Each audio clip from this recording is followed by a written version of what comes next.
रजत अभी शादी नहीं करना चाहता क्योंकि उसे एक लड़की की तलाश है। वो तलाश है एक ऐसी लड़की की जिसे वो बचपन से तो नहीं कह सकते, लेकिन हाँ, आज से लगभग कुछ 6-7 साल पहले प्यार करता था।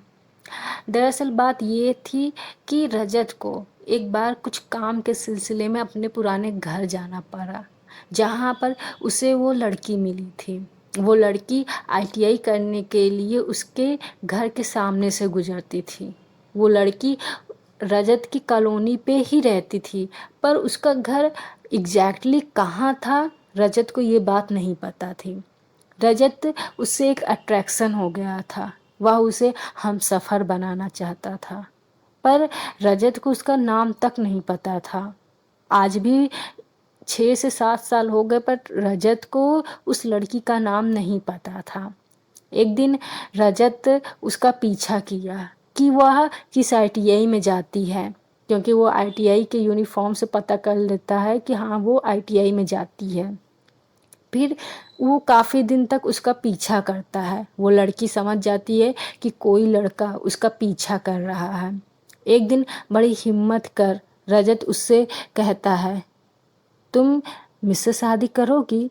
मैं तुम्हारे ही कॉलोनी में रहता हूँ और मैं बहुत अच्छा वेल सेटल हूँ, मेरे पास बहुत अच्छी जॉब है, तो शादी के लिए तुम्हारे पेरेंट्स कभी ना नहीं करेंगे। ये बातें सुनकर वो लड़की बहुत सहम सी जाती है, क्योंकि कोई अनजान शख्स अचानक से आकर इस तरह की बातें करे एक लड़की से, तो एक डर बैठ ही जाता है मन में।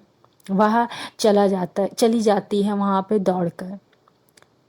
दौड़ते हुए जब वो लड़की जाती है तो रजत पीछे से आवाज़ लगाता है, सुनो, जब तक तुम हाँ नहीं करोगी तब तक मैं रोज़ यहाँ पर आता रहूँगा और तुम्हें से हाँ करा के रहूँगा। वो लड़की दौड़ती भागती अपने आईटीआई में जाती है। फिर दूसरे दिन भी ऐसा होता है। वो रजत उस लड़की का पीछा करते हुए जाता है, पर आज दूसरे आज उस लड़की के साथ उसकी कुछ सहेलियां होती हैं। तो रजत उसे कुछ कहता नहीं है, लेकिन लगातार कुछ दिन पीछा करने के बाद रजत को यह एहसास होता है कि उसकी सहेलियों को उसके बारे में पता है, क्योंकि वो लड़कियां जो उसकी सहेलियां थीं उसके तरफ कुछ शक की भरी नज़रों से देखती थीं। इसीलिए एक दिन रजत उससे कहता है कि मुझसे शादी करोगी, और एक बार फिर वो ना जाने क्या क्या अपने दिल की बातें उससे कहता है। इस बात से वो लड़की और उस लड़की की जो सहेलियां साथ में होती हैं बहुत डर जाती हैं और भाग जाती हैं। दूसरे दिन रजत जब आता है तो उसके वो लड़की अपने पापा के साथ बाइक पर जाती है। कई दिन तक लगातार पीछा करने के बाद भी रजत दोबारा उस लड़की से बात नहीं कर सका, क्योंकि वो लड़की कभी अपने पापा के साथ तो कभी अपने भाई के साथ बाइक पर जाती थी।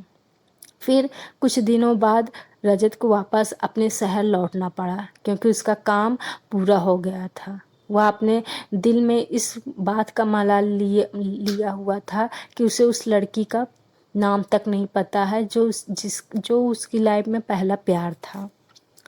वक्त बीत गए। इस घटना को तकरीबन 6 से 7 साल हो गए।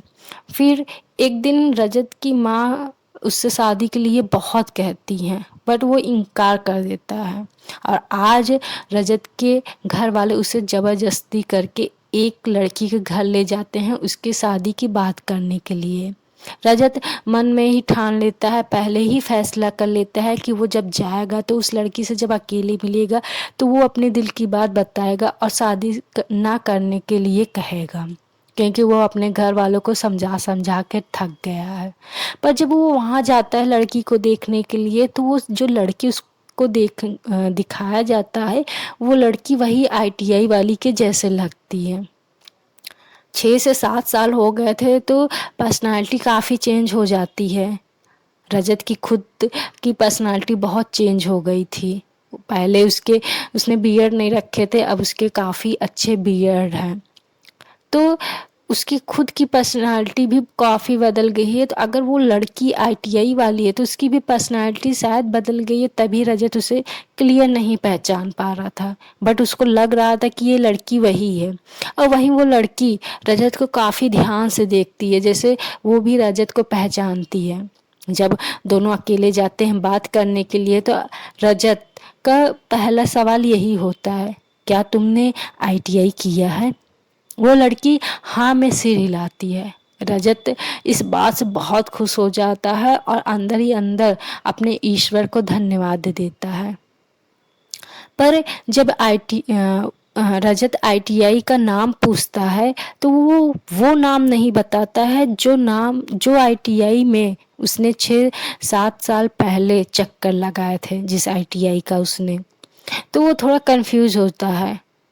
पर वह अपनी जो पुरानी उसकी बातें रहती हैं वो उस लड़की को नहीं बताता, इस डर से कि अगर ये लड़की आईटीआई वाली ना हुई और ये बात जानने के बाद अगर उसने शादी से इनकार कर दिया तो। और रजत उस लड़की से शादी अब करना चाहता था, क्योंकि उस लड़की को देखने के बाद उसके दिल में वही फीलिंग्स आती थी जो वो आईटीआई वाली लड़की को देखने के बाद होती थी। दोनों की शादी हो जाती है और शादी को काफ़ी वक्त हो जाता है।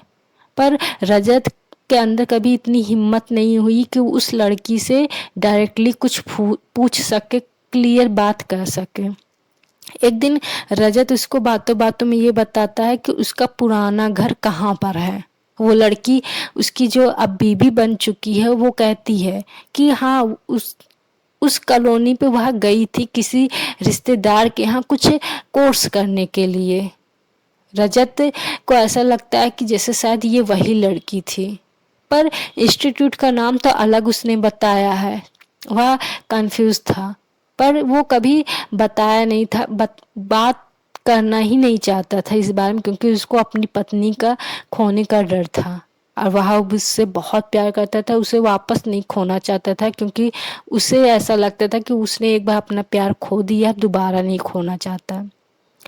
कभी कभी जो वो लड़की थी जो अब रजत की पत्नी बन गई है, रजत को बहुत ध्यान से देखती है और कहती है कि मैंने तुम्हें कहीं देखा है, बट याद नहीं था कि मैंने तुम्हें कहाँ देखा है। जैसे वो कुछ याद करने की कोशिश करती है, बस वो याद नहीं होता है। और ठीक इसी तरह रजत भी कभी कभी उसके चेहरे को घंटों निहारता है कि ये अपने मन को तसल्ली देने के लिए कि ये लड़की वही है, वही आईटीआई वाली। दोनों कभी एक दूसरे को कुछ कहते नहीं। इस हादसे के बारे में दोनों कभी एक दूसरे से चर्चा नहीं करते और ज़िंदगी ऐसे ही चलती है कंफ्यूज में। तो फ्रेंड्स, ये थी मेरी कहानी आईटीआई का प्यार। होप आपको पसंद आएगा। अगर अच्छा लगे तो सब्सक्राइब कीजिएगा।